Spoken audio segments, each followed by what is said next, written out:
माननीय श्री संदीप कुमार पाठक। धन्यवाद उपसभापति महोदय। मैं अपनी पार्टी की तरफ से विमेन रिजर्वेशन बिल का समर्थन करता हूं और हमारा देश ऐसा देश है जहां पर देवियों को पूजा जाता है। जैसे कि नड्डा जी ने बड़े एलेबोरेट तरीके से एक्सप्लेन किया, देवी देवताओं से भी ऊपर देवियों को रखा गया है। ऐसा देश है जहां पर कृष्ण से पहले राधा का नाम आता है। ऐसा देश है जहां पे राम से पहले सीता का नाम आता है, शंकर जी से पहले भवानी का नाम आता है। हम ऐसे देश से बिलोंग करते हैं। सामाजिक व्यवस्था के कारण, बहुत सारी परिस्थितियों के कारण राजनीति में महिलाओं को जो उचित स्थान मिलना था वो नहीं मिल पाया। इसलिए यह बिल देश के लिए, समाज के लिए बहुत महत्वपूर्ण है। इस आइडिया को सबसे पहले 1987 में राजीव गांधी जी के द्वारा लाया गया था। 1987 से लेकर आज तक लगभग 35 साल हो गए। आइडिया को आज बिल के रूप में परिवर्तित होने में 35 साल लग गए। हम बड़े उत्साहित थे कि भारतीय जनता पार्टी की सरकार ने इस बिल को लेकर आया है, लेकिन जब इस बिल के अंदर में देखा तो हमें यह पता चला यह बिल तो धोखा देने वाला बिल है, महिलाओं को बेवकूफ बनाने वाला बिल है। ये बिल महिलाओं को रिजर्वेशन नहीं दे रही है, ये महिलाओं से रिजर्वेशन ले रही है। मैं बताता हूं कि कैसे करेगी। Please kindly check. धोखा और जो शब्द आपने इस्तेमाल किया वो संसदीय है। बोलने में संसदीय शब्दों का ही इस्तेमाल करें। Please you may take the appropriate decision. ये काम आपका है देखना, मेरा नहीं। आप संसदीय शब्दों का ही इस्तेमाल करें। Thank you sir. तो जिस तरीके से बहुत सारे जुमले दिए गए, ये भी उन जुमलों में से अगला जुमला है। जुमला दिया गया 18 करोड़ जॉब मिलेगा, कुछ नहीं मिला, जुमला निकला। किसानों के फसल को दुगने भाव मिलेंगे, जुमला निकला। काला धन वापस आएगा, जुमला निकला। महंगाई कम करेंगे, जुमला निकला। यह बिल भी जिस तरीके से इस पे पेच अड़ाया गया है उपसभापति महोदय, और मैं डिटेल में बताऊंगा कि कैसे पेच अड़ाया गया है। इस पेच जिस तरीके से अड़ाया गया है, ऐसा लगता है कि यह भी मात्र एक जुमला साबित होने वाला है। अमृतकाल एक बहुत अच्छा नाम है, सुन के अच्छा लगता है कि अमृतकाल में कौन नहीं रहना चाहेगा। अमृतकाल में, अमृतकाल एक संभावनाओं का समय हो सकता था, अपार संभावनाओं का समय हो सकता था। यंग नेशन है, एजुकेशन है, सब कुछ है, बहुत अच्छा कर सकते थे। लेकिन संभावनाओं को जिस तरीके से स्लोगन में और जुमले में बदल दिया गया है, यह दुर्भाग्य है इस देश का और दुर्भाग्य अमृतकाल का, जो राइटली डिजर्व करता है इस समय। सभापति महोदय, महिलाओं की सुरक्षा से संबंधित दिल्ली सरकार ने जो काम किए, सीसीटीवी लगाए, किसी भी देश के, विश्व में किसी भी देश के नेशनल कैपिटल में जितनी सीसीटीवी लगे उससे ज्यादा लगे।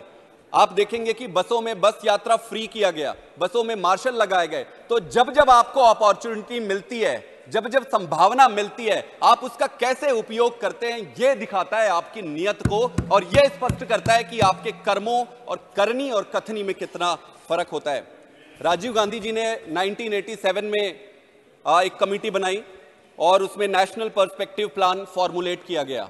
इस फॉर्मुलेशन में विमेन रिजर्वेशन को सबसे पहले रखा गया। उसके बाद पीवी नरसिम्हा राव जी ने 1992 में 73वें और 74वें अमेंडमेंट लाकर पंचायत में और कॉरपोरेशंस के इलेक्शन पे 33% रिजर्वेशन लाया गया। उसका आप प्रत्यक्ष प्रमाण देख सकते हैं कि लगभग 15 लाख से ज्यादा विमेन आज पंचायत में और जिला के दूसरे क्षेत्रों में नेतृत्व कर रही हैं।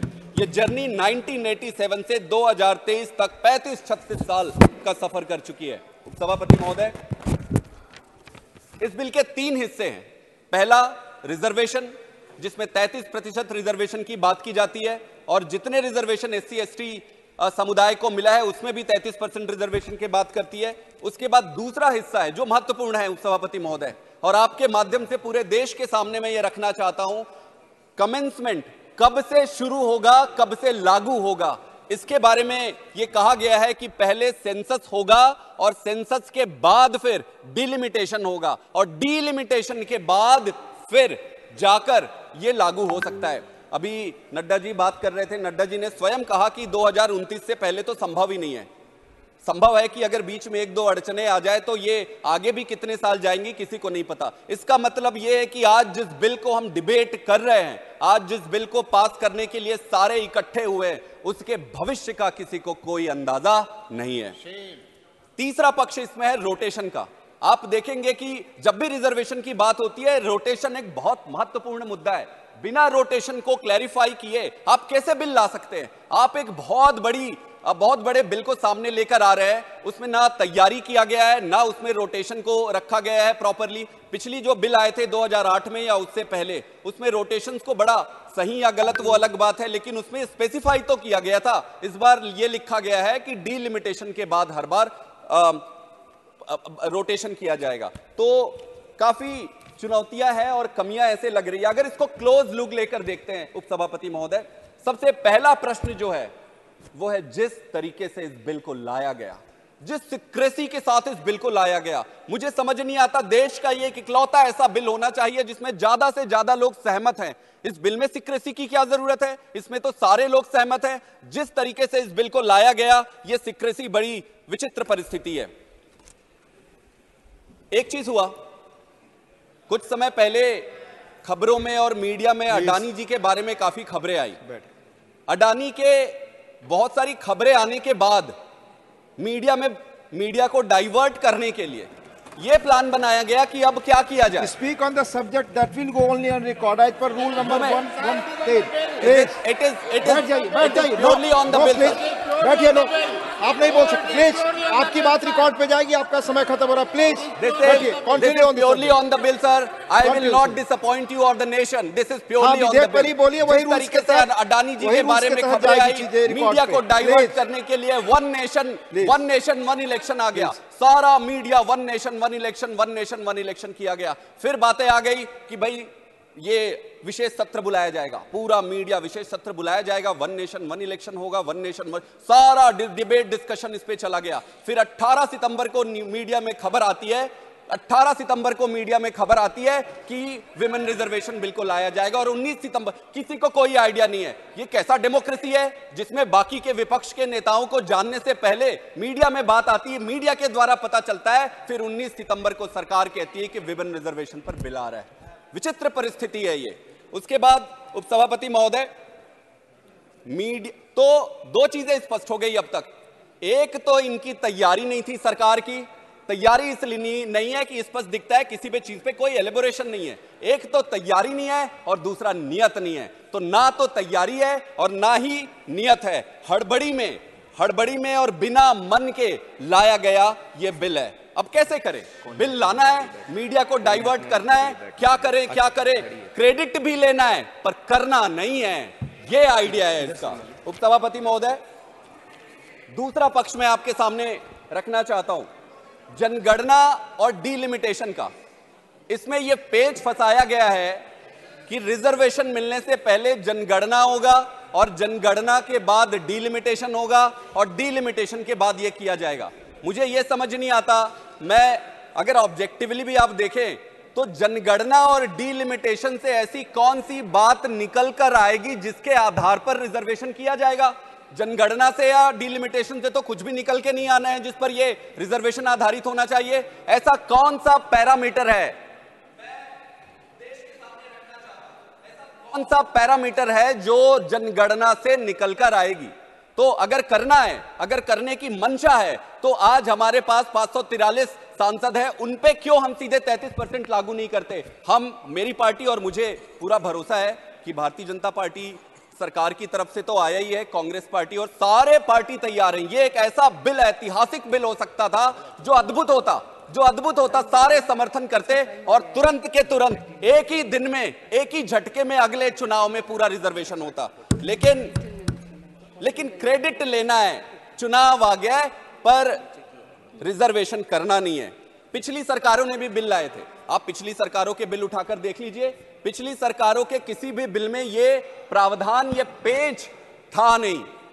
इस पेच को लगाया गया है इस बार। तो ये इस पे सभी माननीय लीडर्स ने, सबने इसके बारे में बताया किसी को तो एलेबोरेट करना चाहिए, बाकी की बातें करने के बजाय यही बताना चाहिए कि क्या कारण था कि डिलिमिटेशन और सेंसस को इस पे इंट्रोड्यूस किया गया है, किस कारण से इस पर बाध्य बनाया गया है। उस पर कोई बात नहीं कर रहा है। हम जानना चाहते हैं, देश जानना चाहता है, हमें अभी तुरंत में चाहिए ये रिजर्वेशन, क्यों डिले किया जा रहा है इसको? सर, उसका कारण मैं बताता हूं। भारतीय जनता पार्टी स्वयं के अंदर इतने कॉन्ट्रेडिक्शंस हैं कि पिछली बार जब यह बिल आया था तब माननीय योगी आदित्यनाथ जी ने कहा था कि विप की क्या जरूरत है, हम कोई बंधुआ मजदूर थोड़ी ना है, पार्टी के अंदर डिस्कस होना चाहिए, जैसा आडवाणी जी के यहां डिस्कस हुआ था।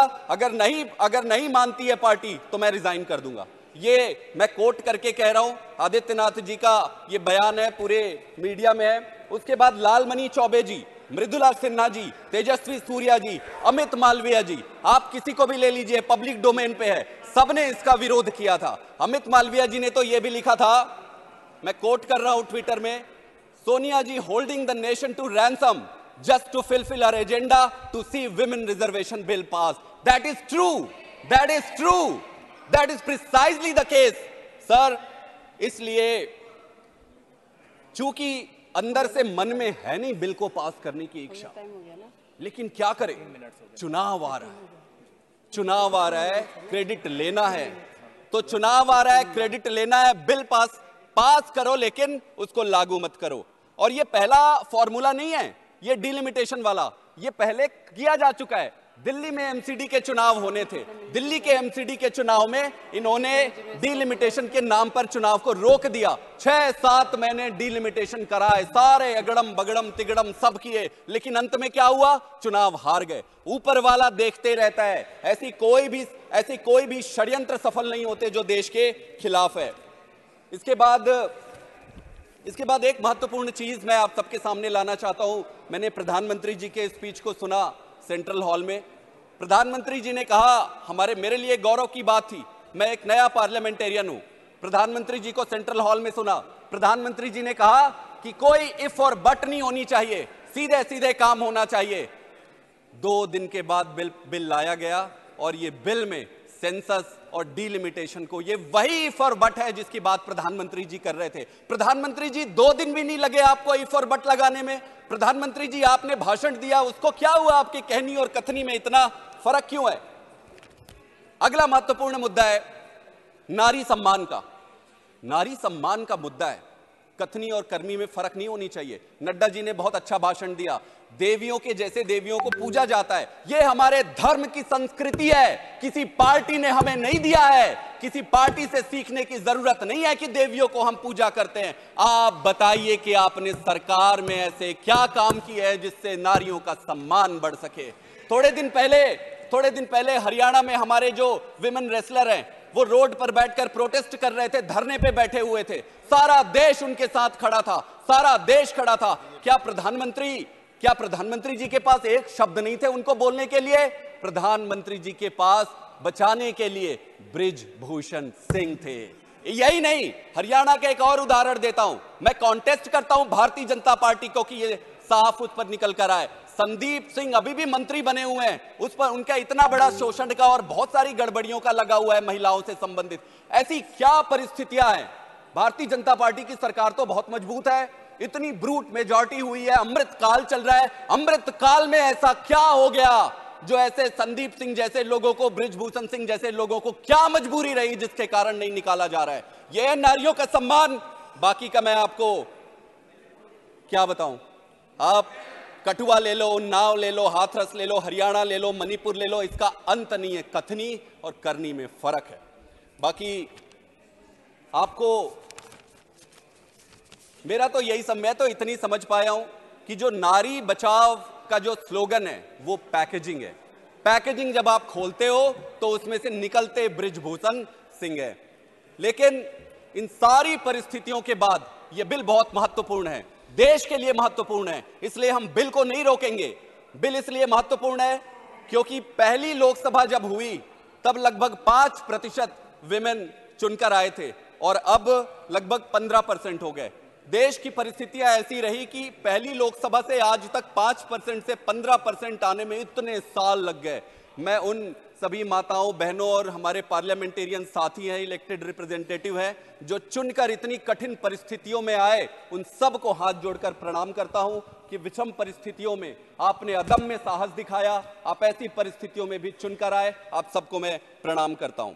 आप समझिए, आप देखिए स्कैंडिनेवियन कंट्रीज को अगर हम लेते हैं, आप जैसे स्वीडन को लीजिए, नॉर्वे को लीजिए, यहां पर 45% के आसपास विमेन रिप्रेजेंटेशन है असेंबलीज में। इंग्लैंड में आप देखेंगे 35% है, अमेरिका में आप देखेंगे 29%। जापान ही एक ऐसा एक्सेप्शन है जो इंडिया से नीचे है, वहां पर 10% का रिप्रेजेंटेशन है। हमारे देश में ये पहली बार नहीं है, ये 33% रिजर्वेशन की बात कर रहे हैं। अगर हम देखें तो पंचायती राज में और कॉरपोरेशंस में रिजर्वेशन है। हमको इसको रिव्यू करना चाहिए कि अच्छे से इसको और कैसे इंप्लीमेंट कर सकते हैं। अगर आप देखेंगे 1996 में जेपीसी कॉन्स्टिट्यूट हुआ था, 2008 में स्टैंडिंग कमेटी थी।